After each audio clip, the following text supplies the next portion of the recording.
ও তখন আমার মুখে দিয়ে তাকিয়ে বলছে যে হ্যাঁ চিনতাম। চিনতাম বলে আপনি যাকে খুঁজছেন সে তো নেই, সে তো বিগত 5-6 বছর আগে মারাই গেছে। আমি ওটা দেখে গাড়ি আর আমি ব্রেক করলাম না, আমি হন হন হন করে এত পিক আপে গাড়ি নিয়ে ডাইরেক্ট একদম দার্জিলিং। তারপরে ওরা বাড়িটারি বিক্রি করে কোথায় চলে গেছে জানি না, কিন্তু বাড়িটা আছে। ওটা কি রাস্তার ওপরে বাড়িটা? না, একটু ভেতরে আছে।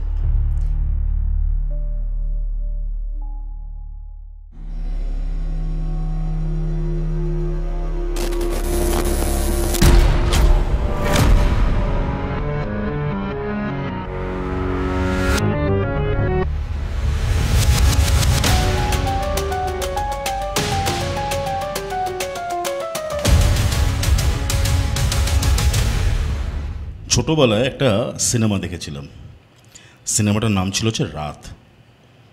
সেই সময় বলা হতো যে সিনেমাটা এতটাই ভয়াবহ বা এতটাই ডার্ক যে ওই সিনেমাটা যেই শহরে রিলিজ করেছিল সেই সময়, এবং এটা একটা আর্টিকেলও বেরিয়েছিল যে সিনেমা হলের বাইরে রীতিমতন অ্যাম্বুলেন্স দাঁড় করানো ছিল আর কি, দাঁড় করানো হতো, কারণ কেউ যদি ভয়ে পেয়ে কারোর যদি কোনো রকম অসুস্থতা হয় তাহলে পরে তাকে ইমিডিয়েটলি মেডিকেল অ্যাটেনশন যাতে দেওয়া যায়। ওই সিনেমাটাতে একটা খুব সুন্দর সিন ছিল, আমি জাস্ট একটুখানি ব্রিফে বলছি যে আমরা সাধারণত যেভাবে আমরা সিনেমা দেখতে যাই, একটা পপকর্নের টাব নিয়ে বা একটা পপকর্নের প্যাকেট নিয়ে বা কিছু খাওয়ার দ্রব্য সঙ্গে নিয়ে মুভিটাকে এনজয় করতে করতে আমরা সিনেমাটা দেখি। ঠিক যিনি অ্যাক্ট্রেস তিনি তাই করছিলেন, এবং হঠাৎ করে দেখলেন যে ওনার আশেপাশে কেউ নেই, দের ইজ নো ওয়ান, কেউ নেই, এবং যথারীতি ভয় পেয়ে ওই পার্টিকুলার থিয়েটার থেকে বা ওই পার্টিকুলার হলটার থেকে বেরিয়ে আসে এবং দেখে যে পুরো বিল্ডিংয়ে কেউ নেই, মানে যে কমন এরিয়াস যেগুলো আছে সেখানে কেউ নেই। It's like no one is there, she is the only person. মানে ইটস বেসিক্যালি রিপ্রেজেন্ট করে হচ্ছে একটা হন্টেড থিয়েটার। এরকম কিন্তু আমাদের দেশেও প্রচুর হন্টেড থিয়েটার্স আছে। সো থিয়েটারের কথাটা কেন বললাম বা সিনেমার কথাটা কেন বললাম, তার কারণটা হলো যে আজকে যিনি আমাদের এই স্টুডিওতে এসেছেন এবং যিনি আমাদের গেস্ট আজকে, তিনি কিন্তু এই ফিল্ড থেকে বিলং করেন, সেটা হচ্ছে থিয়েটার। দাদা কেমন আছেন? আচ্ছা, ভালোই আছি। দাদা আপনার নামটা একটুখানি জেনে নেব। রতন দেবনাথ। দারুণ। দাদা আপনি বহুদিন ধরে থিয়েটারের সঙ্গে যুক্ত? হ্যাঁ। আর আপনি মানে মূলত কোন ভাষা, মানে বাংলাতেই থিয়েটার করেন নাকি অন্য অন্য ভাষাতে? না, বাংলাতেই করি। মাঝখানে একটা নাটক হয়েছিল, সেটা হচ্ছে ভোজপুরি ভাষায়। আচ্ছা। ওটাতে এখান থেকে দিশারি অ্যাওয়ার্ড মনোনীত হয়েছিলাম আমি। Great great great. এবং সেটা এই ইভেন্টটা কোথায় হয়েছিল?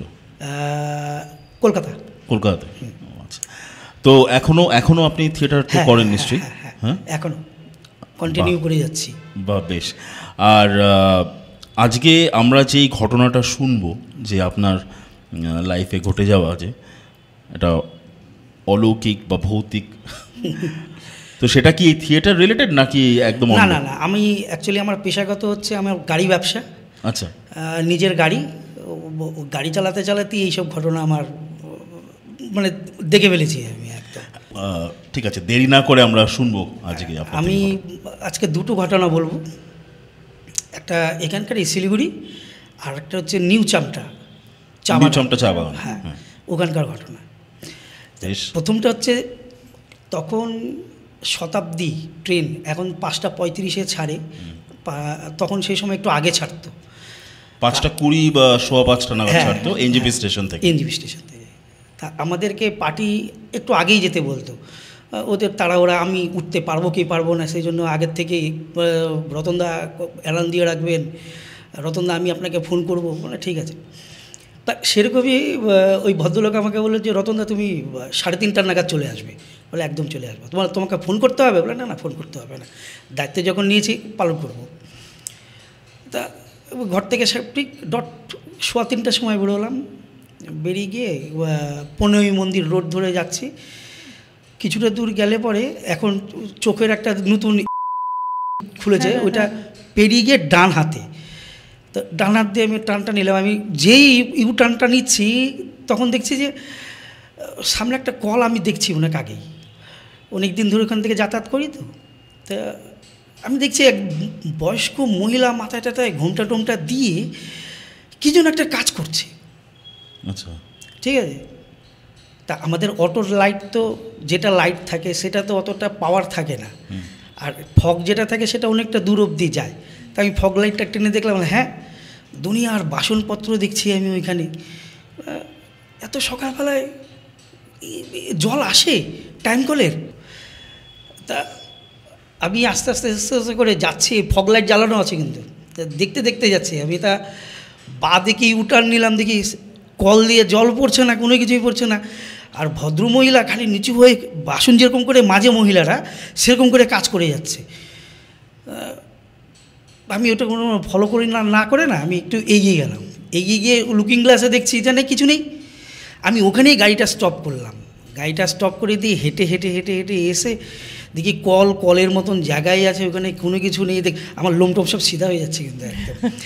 মানে এই দেখে আমি আর ওখান থেকে আর দাঁড়ালাম না। আমি সিধা গাড়ি স্টার্ট দিলাম, গাড়ি স্টার্ট দিয়ে পাঠিকে উঠালাম। পাঠিকেও কোনো কিছু বলিনি আমি। পাঠিকে নামালাম মোটামুটি 4:15 স্টেশনে, এনজিবি স্টেশনে 4:15 সময় নামিয়ে দিয়ে আমি আবার হায়দারপাড়া দিয়ে আসছি। যদি আবার দেখি একদম ফাঁকা, সিধা বাড়ি বেরিয়ে চলে আসলাম। আমি এটা বাড়ির ফ্যামিলিকে কিচ্ছু বলিনি, নাহলে তো আমাকে যেতেই দিবে না ভোরবেলা করে। বলে না তোমার যাওয়া দরকার নেই, ঠিক আছে তুমি এমনি থাকো, ঠিক আছে। মাঝখানে একদিনকে শেয়ার করেছিলাম বাড়িতে, এই ভূত নিয়ে হচ্ছিল বলে আমিও দেখছি না। মানে আমাদের অনেক সময় সে বন্ধু বান্ধবদের সার্কেলে হোক বা পারিবারিক, যখন বাইরের থেকে রিলেটিভরা আসে, ভাই বোনরা মিলে সব একসঙ্গে বসে এই ধরনের কিন্তু ভৌতিক গল্প বেশ একটা ইন্ট্রিগ করে, স্পেশালি যদি শীতকাল হয়, সেই গা ছমছমে ব্যাপারটা একটু এনহ্যান্সড হয়ে যায়। বর্ষাকাল, বাইরে বৃষ্টি, লোডশেডিং, ও বাবা, তো একদম ভূতের গল্পের সময়। একদম তাই। হ্যাঁ দাদা, আপনি আর একটা ঘটনা বলছিলেন, আপনি যে নিউ চামটা টি গার্ডেনে। এটা ওরকমই হবে, 8-9 বছর আগের কথা বলছি আমি। তখন আমার একটা গাড়ি ছিল, ওইটা রিপ্লেস করে আরেকটা গাড়ি নিলাম লোনে। ঠিক আছে। তখন আমি রাত্রেবেলায় গাড়িটা চালাতাম, আমাকে লোনটা শোধ করতে হবে তাড়াতাড়ি। সেই সময় আনন্দলোকের সামনে থেকে একটা পেশেন্ট পেলাম, শালুগাড়া যাবে, তা নামিয়ে দিয়ে আমি ফিরছি। সেই সময় আমি দেখলাম যে আনন্দলোক মানে নার্সিংহোম। হ্যাঁ, ওখান থেকে একটা পেশেন্ট দিয়ে আমি শালুগাড়াতে ছাড়লাম, ছেড়ে দিয়ে নামিয়ে আসছি আমি। সেই সময় এক ভদ্রলোক দিকে একটা লাগেজ নিয়ে দাঁড়িয়ে আছে, দাঁড় করালো আমাকে। তখন কটা হবে, রাত্রি 10:30 হবে। দাঁড়িয়ে বললাম, তা আমাকে বললো যে নিউ চামটা যাবেন? বলে নিউ চামটা কোথায়? বলে ম্যাফেওর। সেই সময় ম্যাফেওর ছিল, কিন্তু অতটা রাস্তাঘাট ছিল না, কিন্তু লাইট টাইট ছিল না। এখন যেহেতু লাইট টাইট দিয়েছে, রাস্তাঘাট ভালো হয়েছে। হ্যাঁ যাবো। কত নেবেন? আমি ভাড়াটা যাব না, আমি তো জানি নিউ চামটা কীরকম জায়গা, তা আমি বেশিই বললাম। ওদিকে পার্টি রাজি হয়ে গেল। অনেকটাই তো রাস্তা না? হ্যাঁ অনেক রাস্তা, সেই দার্জিলিং মোড় থেকে মোটামুটি 4-5 কিলোমিটার, তা একটু ভেতরে। তা রাজি হয়ে গেল। তা আমি লাগেজটা উঠালাম, লাগেজটা উঠিয়ে নিয়ে সিধা চেকপোস্ট দিয়ে সিধা বেরোচ্ছি। তো যেতে যেতে আমার সাথে অনেক কথা, বাড়িতে কে কে আছে, সবাই আছে নাকি বাড়িতে? বলে হ্যাঁ সবাই আছে। সেই সময় আমার বাবা বেঁচে ছিলেন। বলে সবাই আছে। তো ভদ্রলোকের নাম হচ্ছে, কী নামটা বললো, টাইটেলটা আমার মনে আছে, গুরু। ঠিক আছে। তা যেতে যেতে আমাকে বললো যে আপনি দাদা সিগারেট খাবেন? না এত রাত্রেবেলায় আবার কী হবে না হবে, সিগারেট খাইয়ে টাইয়ে দিয়ে। বলে না আমি তো সিগারেট খাই না। বলে তাহলে আমি খেতে পারি? বলে হ্যাঁ অবশ্যই খান, কেন খাবেন। যাচ্ছি যেতে যেতে সেই সময়তে অনেক গল্প। তো উনি এক্স আর্মি। আচ্ছা, ঠিক আছে। তা আমাকে বললো যে আমার তো পোস্টিং কাশ্মীরে। ঠিক আছে, যেতে যেতে ম্যাফিওর হোটেলটা পার করলাম, পার করে গিয়ে বাঁ হাতে টান নিয়েই আমাকে দাঁড়াতে বললো। তা দাঁড়িয়ে গেলাম আমি, বললো আপনার বাড়ি কোনটা? বলে এই তো এটাই আমার বাড়ি। মানে বাড়িটা দেখলেই মনে হবে যে ওখানে কিছু আছে একটা, চারিধারে শাল গাছের মতন, আর মাঝখানে বাড়িটা হচ্ছে সেই আসাম প্যাটার্নের বাড়ি, টিনের চাল টাল দেওয়া, একদম ওরকম। তা গেটের মধ্যে তালা টালাও কিছু ছিল না। তো বললো যে দাদা আমার কাছে পয়সা নেই, আমি ঘর থেকে পয়সা নিয়ে আসি। বলে ঠিক আছে যান। ও গেট টেট খুলে দিয়ে ঘরে ঢুকলো, আর ঘরে মেন দরজাটা দিয়ে ঢুকছে না, ও ঢুকলো হচ্ছে পেছন সাইড দিয়ে। মেন দরজা দিয়ে ঢুকলে পরে তো আমি দেখতে পারতাম যে ঢুকলো, ও পেছন দিক দিয়ে ঢুকলো। আমি বললাম পেছন দিকে তাহলে কোনো দরজা হতে পারে। যাই হোক, আমি তো দাঁড়িয়ে গিয়েছি 10 মিনিট, 15 মিনিট, 20 মিনিট। তারপরে আমি একবার না গেটের মধ্যে নক করলাম, তা ডাকছি আমি, ও দাদা দাদা, ও গুরুমদা, কোনো সারা শব্দই নেই। তারপরে আমি আবার গাড়ির মধ্যে এসে বসলাম। তা আমি দেখছি ফলো করছে যে ওইখান থেকে আর একটা ভদ্রলোক আসছে। রাতও তো হয়ে গেছে অনেকটা। হ্যাঁ, তখন প্রায় 11:30, 12টা হবে কাছাকাছি এরকম। আমার নিজেরও তো ভয় লাগছে, একটা অচেনা জায়গায় গেছি। তো ওই লোকটা আসছে, লোকটা আমাকে দেখে দাঁড়িয়ে বললো, দাদা আপনি কাউকে খুঁজছেন? বলে হ্যাঁ দাদা, আমি তো এই বাড়ির ভদ্রলোককে আমি নিয়ে এলাম। বল কোথা থেকে? বলে শালুগাড়া থেকে। বলে শালুগাড়া থেকে নিয়ে এলেন? বলে হ্যাঁ। তখন বেরোচ্ছে না, টাকা পাবো আমি। তখন বললাম যে আপনি চেনেন? ও তখন আমার মুখে দিয়ে তাকিয়ে বলছে যে হ্যাঁ চিনতাম। মানে বলে আপনি যাকে খুঁজছেন সে তো নেই, সে তো বিগত 5-6 বছর আগে মারাই গেছে। আর ওদের বাড়িতে যারা ছিল তারা বাড়িটারি বিক্রি করে দিয়ে বেরিয়ে চলে গেছে, আপনি ওকে নিয়ে এসছেন। মানে আমি তো সে সময় কী করব না করবো আমি কিছু বুঝতেই পারছি না। আমাকে বলে আসুন। তো ওর একটা চায়ের দোকান ছিল, চায়ের দোকানটা বন্ধই করছিল সেই সময়। আমাকে বললো যে জল খান। তো জল খেতে খেতে আমাকে জিজ্ঞেস করলো যে আপনি কোত্থেকে এসেছেন? বলে আমি শিলিগুড়ি থেকে এসেছি। তা ওনাকে পেলাম শালুগাড়াতে, তা আমাকে হাত দেখালো। তা আমি দাঁড়িয়ে বললাম, বললো নিউ চামটার এখানে যাবো, তো নিয়ে এসেছি। বলে দাদা উনি কাশ্মীরে পোস্টিং ছিল, বাড়ি ফেরার পথে মারা গেছে। তা ওর যে বাড়ি ফেরার তাগিদটা, এটা খালি আপনি একা না, এটা মাঝে মধ্যে অনেকের ক্ষেত্রেই হয়ে যাচ্ছে ক্ষেত্রে। বলো ও আচ্ছা। বলে জল খান। জল খেলাম। আমাকে বললো যে আপনি যেতে পারবেন তো? বলে হ্যাঁ আমি চলে যাবো এখন, ঠিক আছে। তা গাড়ি স্টার্ট দিয়ে ওটাই চিন্তা করতে আসলে কী হয়ে গেল আমার সাথে।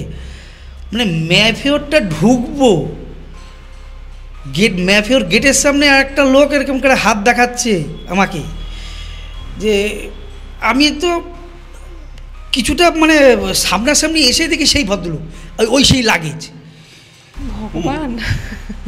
আমি ওটা দেখে গাড়ি আর আমি ব্রেক করলাম না, আমি হন করে এত পিক আপে গাড়ি নিয়ে ডাইরেক্ট একদম দার্জিলিং মোড় থেকে বাস নিলাম আমার বাড়ি থেকে। আমি সেই সময়তে বাড়িতে এসে সমানে কেঁপে যাচ্ছিলাম আমি। সেই ঘটনাটা খুব স্বাভাবিক। আর মেফেয়ারের গেটেও ওই লোকটাই দাঁড়িয়েছিল? ওই লোকটাই, একদম ওই লোকটাই। আমি আমার চোখকে ভুলবো হবে না আমার চোখে, ঠিক আছে? একদম ওই লাগেজ, ওই ড্রেস, আমাকে হাত দেখাচ্ছে এরকম করে। সাংঘাতিক ব্যাপার। আপনি ওই লোকটাকে নিয়ে আসলেন এবং যখন পৌঁছলেন ওখানে, তখন জানতে পারলেন যে লোকটা এক্সিস্ট করে না, সে মারা গেছে। এবং তার একটা ব্যাক স্টোরি আছে যে সে কাশ্মীরে ফেরার সময় মারা গিয়েছে, এবং একটা সেই যে বাড়ি ফেরার যে একটা ইচ্ছে, সেই ইচ্ছেটার জন্য এইটা হলো। কিন্তু রিটার্ন যাওয়ার সময় আবার সেই লোকটা আমাকে হাত দেখাচ্ছিল। যদি আমি দাঁড়াতাম তাহলে নিশ্চয়ই বলতো আমাকে শালুগাড়াতে পৌঁছে দেন। আপনি যে অজ্ঞান হয়ে যাননি বা অন্য কিছু না, এটা আমি তো ওই ভদ্রলোকের কাছে শোনার পর যে আমার যে কি পরিস্থিতি হয়েছিল সেটা আমি একমাত্র জানি। খুব স্বাভাবিক, খুব স্বাভাবিক। সিরিয়াসলি রতনদা, এটা দাদা এটা হজম করাটাই কিন্তু ভীষণ একটা দুষ্কর ব্যাপার আমার মনে হয়। আমি পরে আবার গেছিলাম, ওই বাড়িটাও দেখেছি আমি। বাড়িটা আছে এখনো আছে। মানে কি পরিত্যক্ত অবস্থা? হ্যাঁ ওরকম। ওরা তো মিস্টার গুরুম ওখানে থাকতো এক্সপায়ার করার পর, তারপরে ওদের ওই ভদ্রলোক যেটা বললো আমাকে যে তারপরে ওরা বাড়িটারি বিক্রি করে কোথায় চলে গেছে জানি না, কিন্তু বাড়িটা আছে। ওটা কি রাস্তার ওপরে বাড়িটা? না, একটু ভেতরে আছে, মেন রাস্তা। আমি বলছি আমার ভীষণ কিউরিয়াস। আমি নেক্সট দিন যখন আমি ওই রাস্তা দিয়ে যাবো, বা আমরা যখন যাব, বা আমাদের টিম যখন যাবে, I want to see that place. I want to, কিছুই না, অ্যাটলিস্ট এটা তো মনে পড়বে যে এই সেই বাড়ি, আর দাদা আমাদেরকে সেই ঘটনাটা বলে গেছিল, তাই না? দাদা, দারুণ লাগলো আজকে এই দুটো ঘটনা আমরা শুনলাম, এবং আমি জানি না, মানে I have lost my words actually. তবে আপনি সাবধানে আপনার মানে যাতায়াত করবেন, কারণ অলরেডি এরকম একটা ঘটনার সম্মুখীন আপনি হয়ে গেছেন, এবং এগুলো বলাই বাহুল্য অ্যাকচুয়ালি, কারণ রাস্তায় কার সঙ্গে কোথায় কি দেখা হয়ে যায় কার সঙ্গে, এটা বলাই বাহুল্য। সো আপনাদের কেমন লাগলো আজকে আমাদের এই এপিসোডটা প্লিজ আমাদেরকে জানাবেন।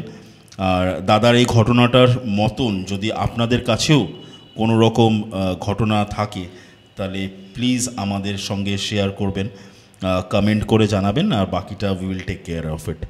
আর একটা তো লাইক হলে ভালোই হয় যদি এপিসোডটা ভালো লাগে, আর সাবস্ক্রিপশন করতে কিন্তু প্লিজ ভুলবেন না। This is a request, this is a humble request from আস। দাদা, থ্যাংক ইউ সো মাচ আমাদের স্টুডিওতে আসার জন্য, অনেক অনেক ধন্যবাদ। আর যারা আমাদের ভিউয়ার্স, আমাদের সঙ্গে জুড়ে থাকার জন্য বিগ থ্যাংক ইউ। আর সঙ্গে থাকবেন আমাদের এই সিরিজ, যার নাম হলো এক্সপিয়ার দ্য আনক্যানি পডকাস্ট। প্রচুর আরও গল্প, আরও ঘটনা নিয়ে ডেফিনেটলি আমরা আবার ফিরব পরবর্তী এপিসোডে। মানে একটা করে এপিসোডেই তো একটা করে গল্প হবে, কিন্তু অনেক আছে আমাদের কাছে। See you all.